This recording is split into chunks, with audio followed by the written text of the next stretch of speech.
bringing you the best of high school football. Pacific Office Automation presents Game On Blitz. That's what we call it. Greetings and salutations, everyone. Welcome to Game On Blitz. I'm Adam Bjarnson. She's Brenna Green. And for a lot of teams in our region, the calendar turning to October also marks a turn in their seasons. Yep, a lot of squads officially starting league play tonight, including one league that stands above the rest in our region, and that would be the Three Rivers League. That's where we find our game of the week between Lake Oswego and Tualatin. Lake Oswego #1 in the coaches poll, Tualatin #4, both undefeated. Adam, you know it's a big game when this guy is in attendance. What's Damian up, Lillard. Yep. He's out there watching his nephew on Tualatin. Lake Oswego comes out hot. Third play from scrimmage, and Hudson Curlin lofts. And when I say lofts, I mean lofts one up to Sam Villadal. LO up 7-0. Next Lakers possession, simple screen pass to James Bowman. Leads to a near touchdown. The Lakers would punch it in with 3:14 in the first. A few plays later, 14-3 Lake Oswego. But then Tualatin finds live Trent Dearborn. Snags the interception. And on the ensuing possession, 3rd and 24 for the T-Wolves. Somehow they come away with 6. Carter Powers to Reese Underwood, 14-10 LO. But then LaMarcus Bell, Adam, he takes over. Like he did last year, right? A 50-yard touchdown here. This is the second in his 4 straight touchdowns tonight. Wow. Yeah, you heard me right. LO takes care of business in the second half, holding Tualatin scoreless and winning 49-24. I think he went for like 247 last year. So, yeah, he's upping his game, if you will. Well, Utah recruiter was in the house tonight. He's committed there. Yeah. I think that may have had something to do with it. Also curious if Damian was able to get a credential for the sideline. I think he just waltzes on. Yep. Our game within the game continues to see dominance from virtually everyone. I mean, the sports department right now, look at this. We're combined 28-2 on our game of the week picks. Now, last I checked, that's a pretty awesome win percentage.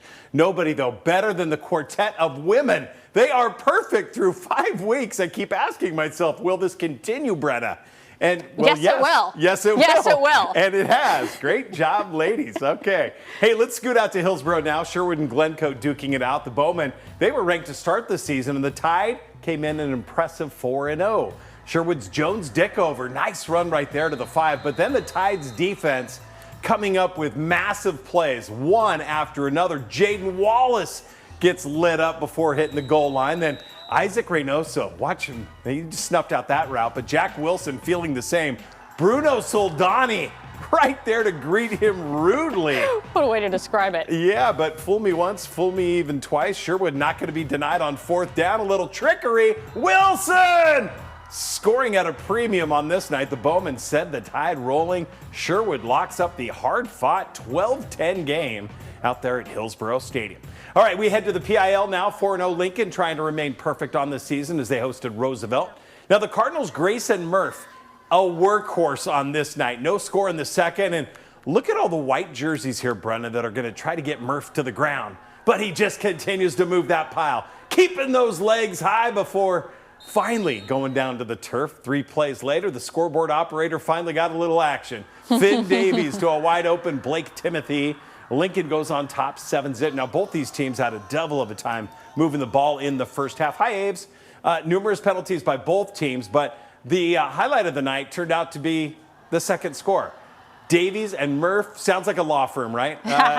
But this is what we like to call good vision. Clearly, the Rough Riders, a second half team because our cameras leave, and what do? They score 18 points in the second to send the Cards to their first loss, 18-14. It's always a fun feeling. Down in our state's capital tonight, a big battle between number 5 Willamette and number 8 West Salem. Both schools undefeated. Into the third, Titans down 13-2. Quarterback Jacob Sanderson connects over the middle with his wide receiver. And the very next play, KOIN Campos sees the C's part. The 2-point conversion is good, so West Salem trailing 13-10. But the Titans just can't get over the hump. Willamette scores here with 11-11 in the fourth. And that is the final score of the game. Willamette, who just moved up to 6A this year, that's right, are 5-0. Pretty impressive. Yeah. All right. Hey, Southwest Washington teams hosting not one, but 2 schools from North Idaho tonight. Yeah, Post Falls, which is just over the border from Spokane, playing at Battleground, and then we got this one. Yeah. Just a few miles down the road from Post Falls, Coeur d'Alene, they traveled to Camas. CDA Beautiful golf course over there, by the way. Yeah, we got to get that in. CDA actually hosted, there's also kind of a nice lake. CDA actually hosted Oregon's 5A Silverton earlier this year. Silverton won that 21-14. First half, Camas gets on the board first 25-yard pass from Tyson Rigurio to his wide receiver, Charlie Barr. That put Camas up 7-0. Celebration moves, they're just too nice. Then later in the first half, Coeur d'Alene's Daniel Shoop blocks the punt deep I wanna shoot. Yes, that's exactly what I thought. In Camas' territory, Carson Dickey falls on it. So that would set up this for CDA, a 25-yard score by quarterback Tanner Stern. Makes his way into the end zone, making it 7-7. But Camas adds 3 scores off turnovers in the fourth to seal this up. Way to go, defense. Papermakers defeat Coeur d'Alene 26-7, the final.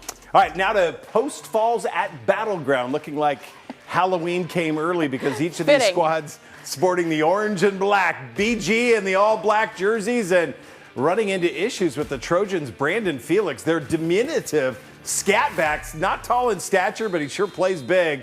The kid has speed, vision, and more moves than you all. That would put the Trojans up 16-0. Offense really hard to come by for the home team. Just much ado about nothing for most of the night for the Tigers. A valiant effort, but Post Falls get ahead home happy. They take down Battleground by a final of 16-8. A matinee game at McKenzie Stadium. Prairie and Mountain View putting their passing game into motion.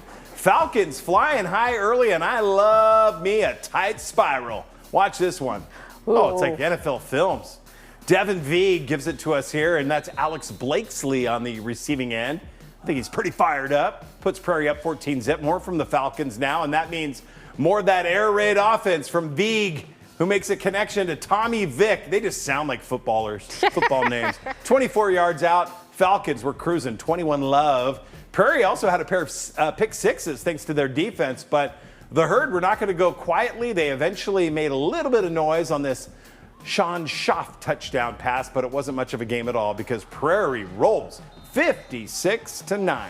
Hey, we've got a big weekend for another kind of football here in our state.